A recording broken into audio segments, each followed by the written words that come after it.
Hey all! Welcome to my 6th video of my video series going over Mission Earth and my thoughts on it. Right now I'm on The Invader's Plan. That's the first book of this series, and I am halfway through it. So let's get into this part. Before I begin, just a little disclaimer, this is going to be a shorter video. I have strep, and with doing these in one take, it's hard to get them all out without just coughing and dying, so this is gonna be shorter. After I start feeling a little bit better, we will start getting into longer videos. And I will start doing a lot longer videos in the future because I do want to start getting through the series in as little videos as possible. Because I don't want to be 3 years on and still be doing Mission Earth videos. Anyway, it started with a kiss and it ended with ooh la la. Countess Crack and Jet kicked Sultan out of his own room and did the deed, with Sultan and the guards outside the door to hear the whole thing. And they were going at it like all night. So Sultan went and like just took up another room in the tower. And he says that he basically just took that room for the remainder of the time they're on before this mission finally starts. And we are going to eventually start getting to this mission getting kicked off. So Sultan decides he's going to start researching more blackmail on Jet, particularly into Jet's finances, because Jet is paying guards to, sneak the Countess up to him, to sneak him stuff he needs, sneak him luxuries, and to, just generally, get his way. So Sultan wants to make sure that Jet loses that money so that, maybe he can get Jet to Earth quicker. Which, please, let's advance this plot. Like, I get that a lot of this right now is just setting it up to, come back later. But I'm like itching to get to the part where we're on Earth. And we're probably not going to get to that anytime soon. But I'm really itching to get to that part. So Sultan finds out that Jet likes to gamble. Particularly, he likes to play dice.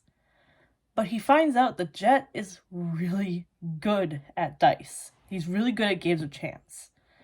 And he wins a lot. So he begins to plot on how to bankrupt Jet, which involves having Snells bet with Jet in a game of dice. And Snells will use some crafted, weighted dice to cheat and win 5,000 credits, which is what Jet is supposed to have. In a way, I kind of hope this works, because it would have advanced the plot, but also because I think Jet does need some humbling. Like, he has gotten away with so much, like, just so much. Like, everything he wants to do, he gets away with, and Sultan is always wrong. Like, I want Jet to get humbled. Like, there's only one point where Jet does not win, and it's because he did not see the electric stun gun that somebody had in, like, the beginning when he gets kidnapped. That's the only point where Jet actually made a mistake. He needs to be humbled. He needs to be humbled. Please, at some point, please, can we humble Jet again? Because he needs to be humbled. Also, during the time of this plotting scheme, Sultan is plotting how to better control Jet on Earth, and he's thinking about installing a camera behind Jet's eyebrow here. So using that to hear and see everything Jet hears and sees. Which, if that is the case, and he did have that installed, why is he not using that now to find Jet, now that Jet is a wanted man? Or does Sultan no longer have that connection to that bug? Kind of just something to think about. Anyway, predictably, Jet wins the dice game, and all 5,000 credits Snells was betting of Sultan's money, which, ouch. Poor Sultan just can't catch a break. Sultan had to borrow that money against his own paychecks for a year, and now he just lost it all. So now he's sitting there like, I am in financial ruin for a whole year because of this stupid thing. And while they were playing dice, Sultan had to go talk to Krobe, and he starts feeling sick again. What is it about Krobe that makes Sultan feel sick? I hope it gets revealed, because I want to find out, what is it about Krobe that makes Sultan sick? Krobe says that he believes Sultan is plotting something and that he's gonna go to Lumbar and expose Sultan. And Sultan offers him 35 credits, promising 165 by the next day. And now he's broke. So, oh, Sultan. Buddy, you're not as smart as you think you are, but oh, he needs a break. And the next chapter starts with Sultan contemplating throwing himself off a tall tower on Spitos. And Snells reveals what happened with the dice game. Apparently those dice were poorly constructed, and the goo inside just warms up too quickly, and the lead weights rattle around and just start making them act like normal dice. So it does just become a game of chance again. And Sultan reveals that he had to borrow the rest of his money for that year to pay Krobe 155 credits. And Krobe says, well, if you don't get me the other 10 by the end of the day, I will still go to Lumbar. And Snells reveals, well, I have your cut from what Jet has been giving us. It's exactly the 10 credits that Sultan needs.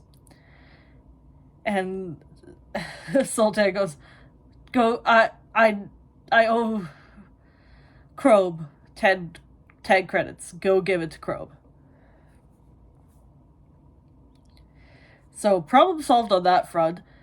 So that was kind of just a bit of pointless tension that really just came and went within one chapter. And then they just throw the dice off the tower. So something did fall off the tower, at least, but it wasn't Sultan. After a training scene where Jet leaves to shower off, a giant under the Countess's command insults Jet, because Jet ended up having to hurt this giant because the giant was trying to hurt another trainer. And yeah, Jet ends up coming over and grabbing the thing by 2 pressure points in its arm, and it howls in pain and reels on Jet, and Jet kicks it in the head, knocks it unconscious. And the Countess tells this giant, don't insult Jet like that, don't talk about him like that. And the giant gets mad at the Countess and starts, like, it makes a threatening move towards her and says, I'll talk about him however I freaking want. He's a dirty officer of the royal court. I'll talk about it however the fuck I want to, basically. To which the Countess just brutally murders this guard. Or not this guard, this giant. Prompting Sultan to panic and run away.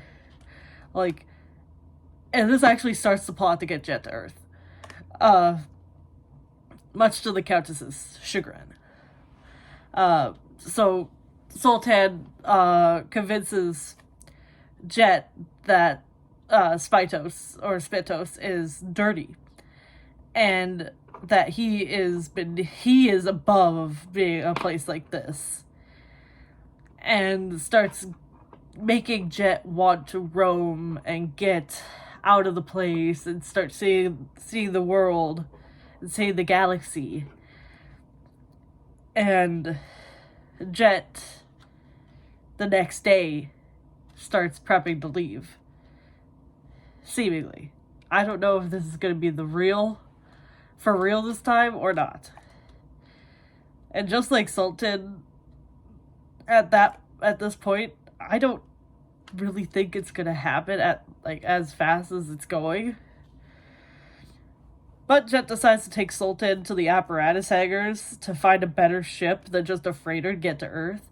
Because according to Jet, the freighter is going to take 6 months, and that's just too much time to take to get to Earth. He wants something with speed.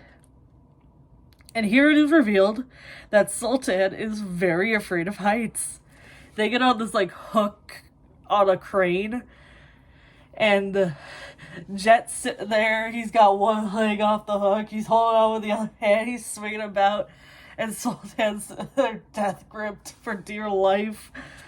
Poor Sultan. Poor Sultan. Poor guy. And after they don't find a suitable ship there, because the apparatus hangar is basically a big scrapyard, Jet takes them to the emergency fleet reserve, which is for the royal officers. Where Commander Krupp is skeptical at first because of Sultan's presence, and Sultan is part of the external command, which is the apparatus, and the royal fleet does not like the apparatus. But Jet produces the 2 orders that had been made, the one for the Grand Council and the one that says Jet is free to do as he wishes. And they start shopping for a ship in there. As I just feel bad for Sultan in this chapter where they're shopping for a ship, especially with his fear of heights and everything. But it does give him a really good personality. I didn't think he would even admit to being afraid of heights, and considering he was talking just about looking down from a tower and contemplating jumping a chapter before he's scared out of his wits on a crane. It's kind of funny to me. He went from not so afraid to absolutely terrified. And I mean, he was absolutely petrified scared of heights. When he finally got back on the ground, he was jelly. And I feel that. I know exactly how Sultan feels. I've been to Carowinds, and there are some rides there that I will look at, and I have them categorized as nope rides. Those are nope rides. Fury is a nope ride. Speed, height. Sky Tower is a nope ride. If I have to sit there for a while and look down at the ground, it's a nope ride. If it goes parallel to the ground and I'm looking at the ground from this, it's a nope ride. So I understand Sultan on that front. I very much understand him on that front. So yeah, tell me what you think Leave me a like if you want to, subscribe if you want to. I really enjoy this book series. I'm halfway through. And yeah, like I said, when I start recovering from this illness a little bit better, I'll start making some longer videos, but today was just a shorter one till I can start making longer ones. See ya!